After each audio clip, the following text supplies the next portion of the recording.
Alright, everybody. This is probably one of the scariest things in relation to Trump's presidency that I've talked about, at least for me. Like, don't get me wrong, the canceling Pride Month stuff or whatever and all the other stuff he's done is pretty bad, but, like, this is especially scary for a variety of reasons I'm going to list, particularly how immediate the results and the deaths seem to be. Now, to be fair, it's possible that these crashes that we're going to be getting into are coincidence, that Trump's just gotten a bit unlucky, and the first weeks of his presidency have been filled with an unreasonably unlucky amount of disasters, right? But man, these plane crashes are quite unusual. Planes do not crash all that often in the US. It's actually very rare, and when they do, it's extremely investigated, and very strict laws are put into place for regulating the airline industry to avoid that happening again. That's why black boxes exist. They track all of the flight data and all of the things that happened during a crash and is recovered in like an armored thing that has the data of everything they can gather that could have caused that crash. The black box is useful because it's used to iterate upon models, designs, and identify flaws and prevent future disasters. And so, knowing that Trump has done mass firings in the FAA, air traffic control, with big airlines, the TSA, every single federal anything having to do with flight, you can imagine that this massive spike in crashes, it probably has something to do with all that. And of course, Trump has blamed the crashes on DEI, and in response will be firing even more federal employees, only this time along the guidelines that if they are part of a marginalized group or they're disabled, then they must be DEI hires, and since DEI is now illegal, they're going to be getting fired. This is very scary for a variety of reasons. For one, I live near an airport. For two, how would you like to be sitting at home and then a plane falls on your house? You don't have to be on the plane to fucking die from a plane crash. So if the planes are really gonna start crashing now, dog, it's scary, because there are a lot of airports in Seattle. Like, Seattle is basically nothing but airports. I didn't dox myself by saying I live near an airport, because, like, Google Seattle right now and try to dox me with that information. Good luck, guys. Good luck. I didn't give you enough info to dox me. All of Seattle is airports. If this shit is as bad as it looks like it might be getting, it's gonna be rough here, dude. It's all Boeing airstrips, airports. There's like small airports and big airports, and then SeaTac all in the middle, and SeaTac is like a city-sized airport pretty much. Dude, this shit's gonna be scary where I am. And meanwhile, maybe you want to travel. Maybe you've got family coming to visit you soon. Well, now you are going to be far more afraid about their flight than you were before, I guarantee it. Because there is actually a real chance and a valid fear that you might never see that loved one arrive from at their destination. So, with that in mind, another plane crash has happened. Now, to be very clear, plane crashes, like I said, are very rare in America. Like, they would happen like once every few months, and it was such a big deal, it'd get a lot of news attention, a lot of media attention. Obviously, this has been the case here, where there have been two crashes basically back to back, and they've gotten a lot of attention, because crashes in America are not very common. But this might be the new normal, and I really hope it doesn't. When it comes to Trump, I hope that I'm wrong more often than I'm not. And this is a case where I could not be hoping any more that I am wrong about him here. I really, really hope that Trump was right about all these useless DEI hires, supposedly, and that the new normal is not planes falling from the sky every other day in America and flying being made, like, significantly more dangerous, because Trump... Apparently, okay, I don't know how true this is, but I heard something about Trump or his administration putting out an email to all the federal flight employees insulting them. Like, apparently he told them, like, to quit and make better choices or something like that. It was, like, really weird. I don't know how true that is, but if it is real, then get ready for a lot of what happened with Jane's dad in Breaking Bad, and what happened with all that. Get ready for a lot. Follow the breaking news on the crash of that medical jet in Northeast Philadelphia. A Learjet 55 went down around 6 o'clock last night, shortly after departing from Northeast Philadelphia Airport with 6 people on board. Ring camera footage shows the plane descending before a massive explosion. A large fire burned in the wake. I'm not gonna lie, dude. That plane was zooming, bro. Okay. Correct me if I'm wrong. Aren't these planes meant to run on one engine? So, and then even if both engines fail, aren't planes built in such a way where they still have a decent amount of glide power? Because this thing is just like nosediving to the ground. Were they unable to like veer up and get a glide, which a plane, even these big planes can do with no engine power, period? Were both engines dead because the plane could have still flown even with one engine? Both engines were engaged. You can hear them. There was no mechanical failure that anyone can tell from the footage.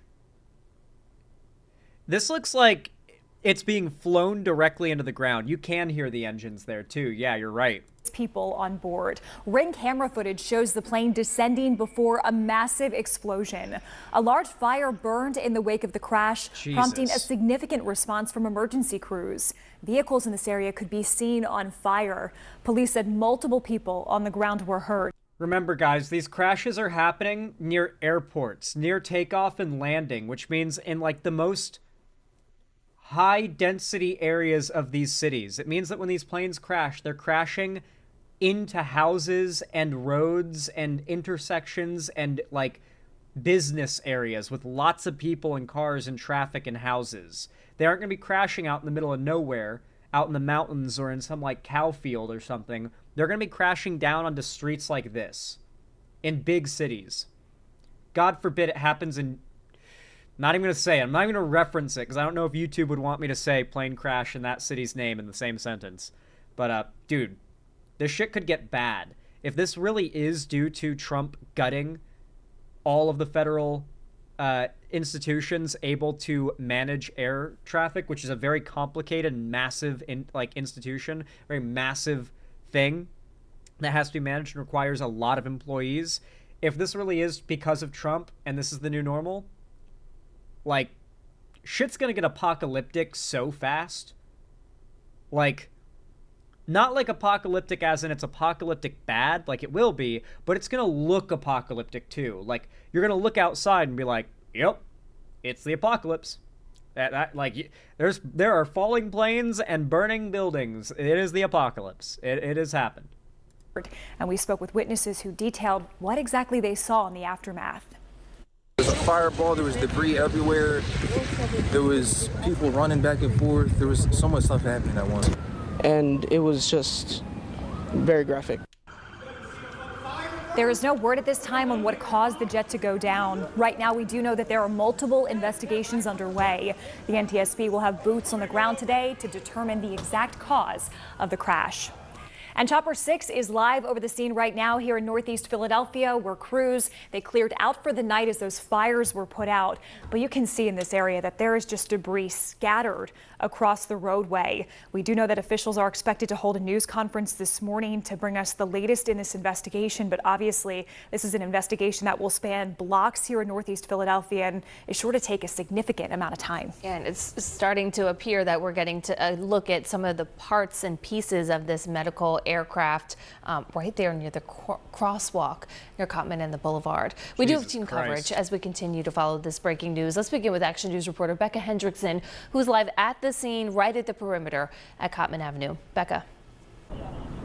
Maggie, like you said, I'm at Cottman and the Boulevard, only really a couple feet from where this tragedy happened yesterday. We've seen more police officers come onto the scene as the morning comes on. Investigators, of course, keeping a tight perimeter around the debris field. Investigators, including from the FBI, NTSB, coming out to the scene this morning to really determine exactly what happened here as a plane fell from the sky, causing devastation. We all know how busy the boulevard is, how many businesses are in the area, how many houses are in the area, just how heavily. It was on a medical route. Yeah, it wasn't a passenger aircraft, so there wasn't a lot of people on board, thankfully. But, like, man, regardless, it's like, what is happening? This wasn't happening, like, a few weeks ago. What changed? Traveled it is and how many people were impacted, and the video just shocking. Take a look at the neighborhood surveillance video. The moment that plane crashed from this ring video, the impact, devastation, a massive fireball exploding in the sky. That's happened between 6 and 6:30 last night on the boulevard near Cottman Avenue. A medical transport plane with 6 people on board, a child, a pediatric patient, her mother, and 4 crew members, all of whom were not expected to survive. It was a Learjet 55 that had just left Northeast Airport, according to authorities, on its way to Springfield Branson National Airport in Missouri. And this video from Chopper 6, we see the massive crater in the ground, the pieces of the plane surrounding it, the burn-up cars from the impact of this fire, the devastation that this crash caused in such a busy area. Prompted, of course, the massive response of law enforcement officers, firefighters, state troopers, PennDOT, the DEP, other organizations, NTSB, FBI, so many different authorities on the ground here trying to figure out exactly what happened, creating this safety perimeter. Look at the houses that got hit too. The scary thing is that you can't just avoid this by not going on planes. Look at how large the destruction is. Do you ever have planes flying over your house? I can tell you I do, all the time. This is scary. The planes fall when they crash. And they're going to be falling like they have been the last few days, assuming this is the new normal. They're going to continue falling on highly populated residential areas. Being crushed by a plane could possibly become a realistic fear for the average American. Because we're not going to slow down the amount of flights, but we certainly don't have the manpower necessary after these firings, by the looks of things, to keep a safe sky and safe ground below. The number of fatalities and injuries still unknown at this point. Right now, we're just asking for prayers for any and everyone who may have been affected. We do want to note that several dwellings and vehicles were impacted. So what are we asking you to do for us right now, Philadelphia? We're urging you to please stay away from the scene. If you see debris, call 911. Don't touch anything.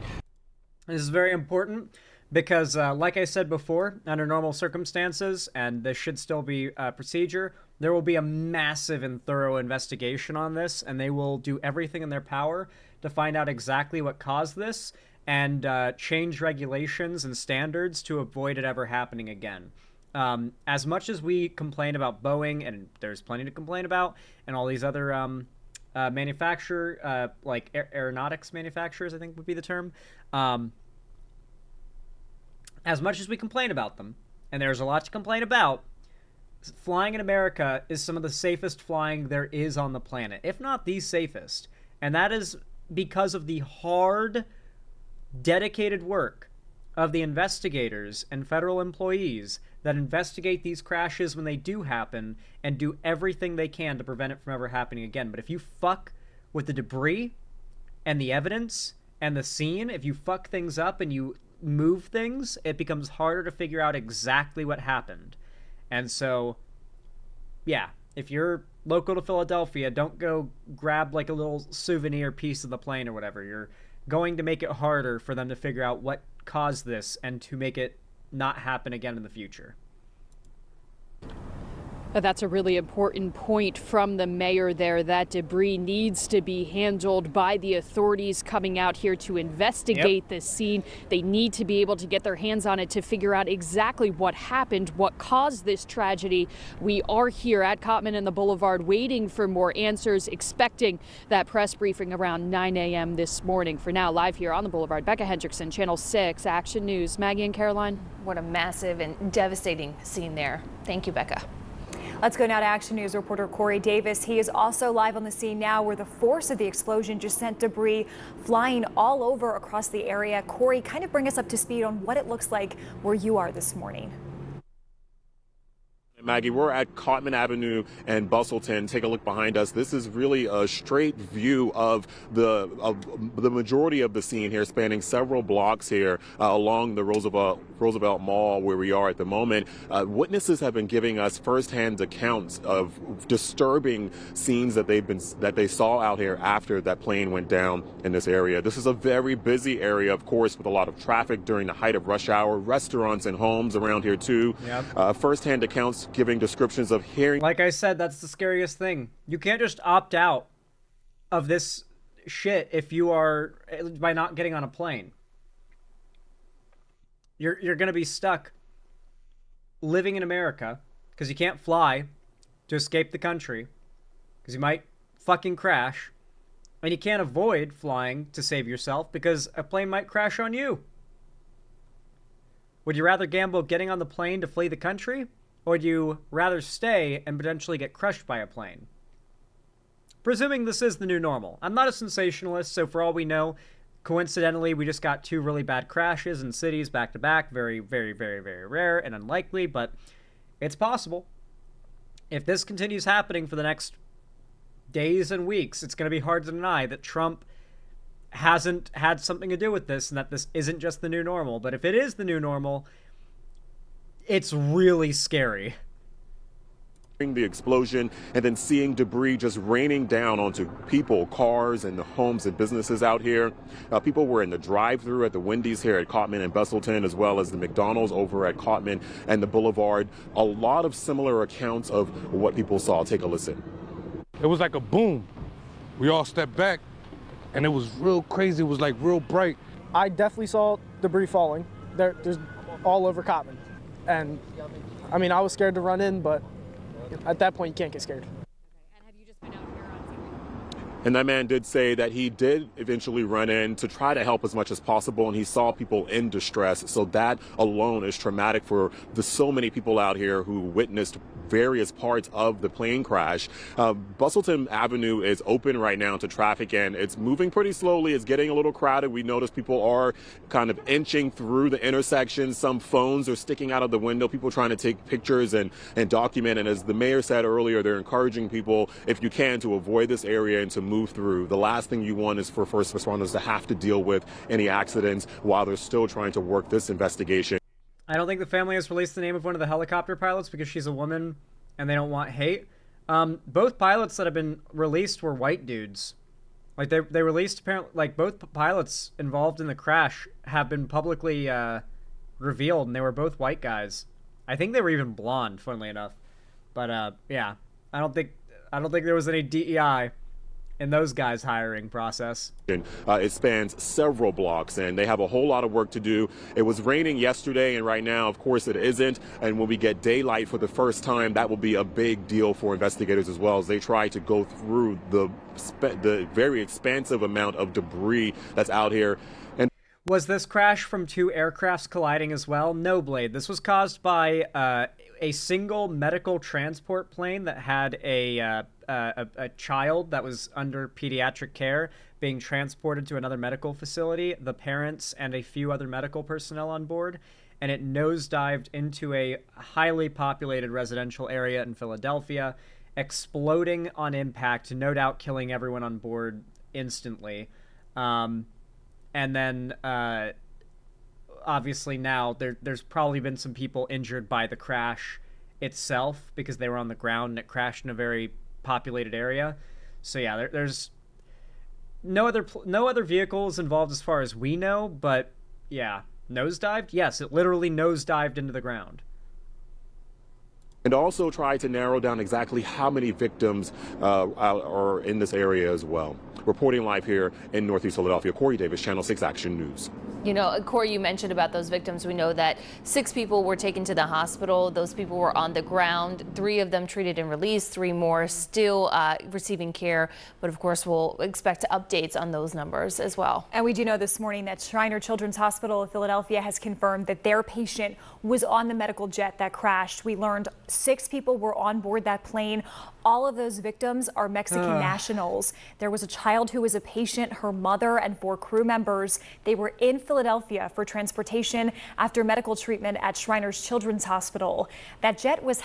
I have a feeling that the fact that some of the passengers were Mexican nationals, Trump is going to find something horrific to say about this if he learns about that. I'm sure he will find something horrific related to that to say about the victims in this situation, if he ever finds that out. Headed for a stop in Missouri as part of its trip back to Mexico when this disaster occurred just minutes into this flight. We talked with a spokesperson from the hospital last night where they care for children from all over the world. Well, I think we're all still in shock. I think that, our patient ended her care at our facility today and had a send off by the team there. And I think we're all still just beginning to process, how something so tragic could have happened. And just the devastation of all of this, I think, hasn't even really started to sink in yet. But of course, not just for our patient, but for those on the ground and the medical crew in the plane. There's so many tonight that our hearts go out to. It's not just our patient, but of course, that's where our heart really is with our own patient. But just the devastation that we're seeing from this unbelievable situation is just so tragic. And officials at Shriners also saying, quote, because of patient privacy concerns, they cannot say any more about the patient and her family at this time. Our hearts and prayers go out to the families of the medical crew and pilots who were all... Oh, man. I'm really hoping this is not the new normal. The sad thing is about the next 4 years is that all of us want to be wrong. You know? Like, for the last... 4+ years, we've been warning people of how bad a second Trump presidency would be. And it's been rough not getting taken seriously when Trump has even come out and said what he plans to do. In a lot of cases, the defense is, what's the classic, yeah, he didn't say that. And if he did, he didn't mean that. And if he did, you didn't understand it. And if you did, it's not a big deal. And if it is, others have said worse. The classic, like, tears of defending Trump. I'm trying to convince myself I can just ride it out and be fine. Me too, guys. Me too. We're gonna ride this shit out, okay? We're not going down, whimpering. We're gonna be fighting. We're still gonna be here. We're survivors, people. We're sticking around. We're not going anywhere. And if you're not going anywhere, and you appreciated this video, if you found it entertaining or educational, then please consider leaving a like and a comment. Every single thumbs up and comment goes a long way to boost my channel in the algorithm in real time and helps immensely. I really do appreciate it. As does subscribing and ring the bell icon to turn on all notifications so that YouTube actually tells you when I go live or upload new videos, because believe me, they won't if you don't. And you can also follow my social medias linked down below in the description as well, so you can, see my other posts and engagements on other platforms. And finally, if you want to support me directly, financially, help me keep the lights on, and a roof above my head here at the Xander Hall studio, then please consider donating, subscribing, or gifting a sub on my website, xanderhall.com/live, or support me through YouTube, Twitch, Streamlabs, Streamelements, or Patreon, or buy some merch. I have Xander Hall merch through the Streamlabs link down below in the description.